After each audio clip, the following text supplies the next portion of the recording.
हम आपको लगातार बता रहे हैं कि कानपुर में आई लव मोहम्मद के पोस्टर के खिलाफ एफआईआर का जो झूठ फैलाया गया, वो झूठ अब देश में आग की तरह फैल रहा है। और आज जुमे की नमाज के बाद देश के अलग अलग शहरों में कई विरोध प्रदर्शन हुए, जिनमें बरेली की इन तस्वीरों से आप ये समझ पाएंगे कि इस झूठ से देश का सांप्रदायिक माहौल कैसे खराब हो रहा है। देखिए,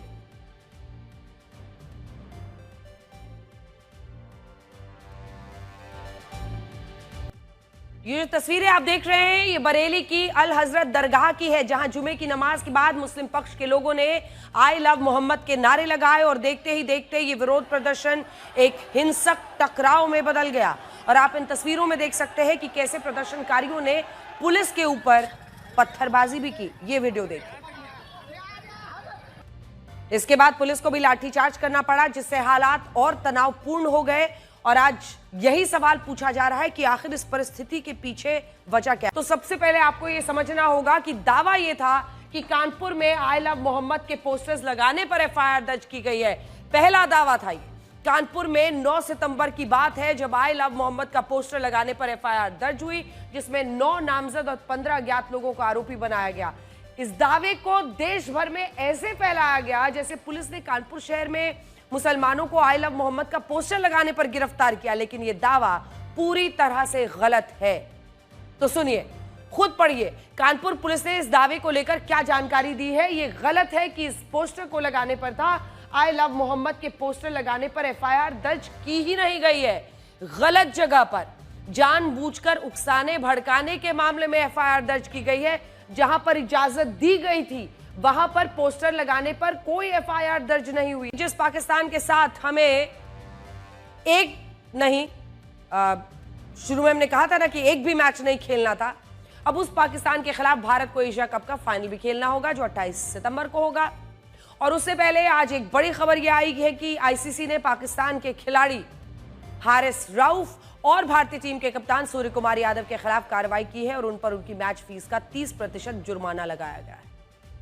इनमें पाकिस्तानी खिलाड़ी हारिस रऊफ ने भारत के खिलाफ मैच में 6-0 का इशारा करते हुए भारतीय टीम को उकसाने की कोशिश की, बल्कि वहां पर मौजूद जितने लोग मैच देख रहे थे उनकी तरफ भी भड़काऊ तरीके से उकसाने वाली बातें कर रहे थे। और वो ये दिखाना चाहते थे कि ऑपरेशन सिंदूर के दौरान पाकिस्तान ने भारत के विमानों को मार गिराया, जिसके बाद बीसीसीआई ने हारिस रऊफ और पाकिस्तान के एक और खिलाड़ी साहिबजादा फरहान के खिलाफ शिकायत की, जिन्होंने अपने बैट से गन सेलिब्रेशन किया था।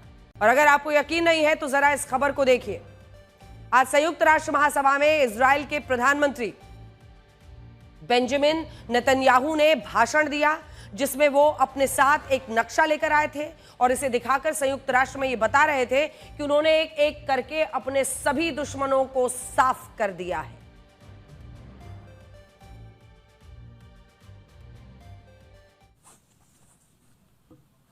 Half the Houthi leadership in Yemen gone.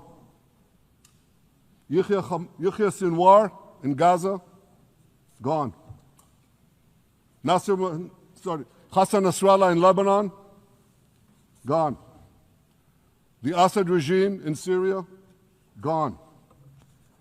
Those militias in Iraq, well, they're still deterred, and their leaders, if they attack Israel, will also be gone. And for Iran's top military commanders and its top atomic bomb scientists, well, they're gone too. और अब यह भी देखिए कि संयुक्त राष्ट्र में ही जब प्रधानमंत्री बेंजामिन नेतन्याहू का यह भाषण चल रहा था, तब इजराइल की खुफिया एजेंसी मोसाद ने गाजा के सभी मोबाइल फोन्स को हैक कर लिया। जी हां, आप सही सुन रहे हैं। जिस वक्त बेंजामिन नेतन्याहू ये भाषण दे रहे थे, उस वक्त मोसाद के ने सभी मोबाइल फोन्स जो थे फिलिस्तीन में, उनको हैक कर लिया, ताकि प्रधानमंत्री नेतन्याहू का यह भाषण सीधे हमास और उसके द्वारा बंधक बनाए गए इजरायली नागरिकों को सुनाया जा सके। बहरहाल देखिए, बड़ी बात यह है कि मोसाद जिस तरह की एजेंसी है, जिस तरह से काम करता है, उसको लेकर चर्चा पूरे विश्व में होती है, तो एक वजह यह भी है। और आप अगर यहां देखेंगे तो आतंकवाद के खिलाफ लड़ाई लड़ने का इजराइल का अंदाज बिल्कुल अलग है। आप सोचिए, जब प्रधानमंत्री नेतन्याहू ये भाषण दे रहे थे तब संयुक्त राष्ट्र में मौजूद अलग अलग देशों के प्रतिनिधियों ने उनके भाषण का बहिष्कार किया। वो अपनी खाली सीट छोड़कर वहां से बाहर चले गए। लेकिन प्रधानमंत्री नेतन्याहू जो संदेश देने आए थे वो बात उन्होंने इस मंच से दुनिया के सामने हर हाल में रखी। आगे बढ़ते हैं। सबसे पहली और सबसे बड़ी बेइज्जती कि राष्ट्रपति डोनाल्ड ट्रंप ने प्रधानमंत्री शहबाज शरीफ और आसिम मुनीर को पूरे आधे घंटे तक मुलाकात के लिए इंतजार कराया। राष्ट्रपति डोनाल्ड ट्रंप को यह बात पता थी कि शहबाज शरीफ, आसिम मुनीर उनसे मुलाकात करने के लिए इंतजार कर रहे हैं, लेकिन इसके बावजूद उन्होंने ओवल ऑफिस में अपनी प्रेस कॉन्फ्रेंस को टाला नहीं।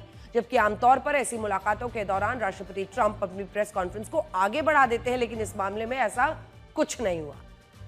इस प्रेस कॉन्फ्रेंस के दौरान शहबाज शरीफ और आसिम मुनीर को किसी और कमरे में बिठा दिया गया और दोनों के चेहरों पर इस बेइज्जती का दर्द साफ दिख रहा था। सिर पर हाथ रखे इंतजार कर रहे थे। खुद राष्ट्रपति ट्रंप ने अपनी प्रेस कॉन्फ्रेंस में यह बताया कि शहबाज शरीफ, आसिम मुनीर उनसे मिलने के लिए आए हुए हैं, लेकिन उन्हें किस कमरे में इंतजार करने के लिए बैठाया गया है वो इसके बारे में नहीं जानते।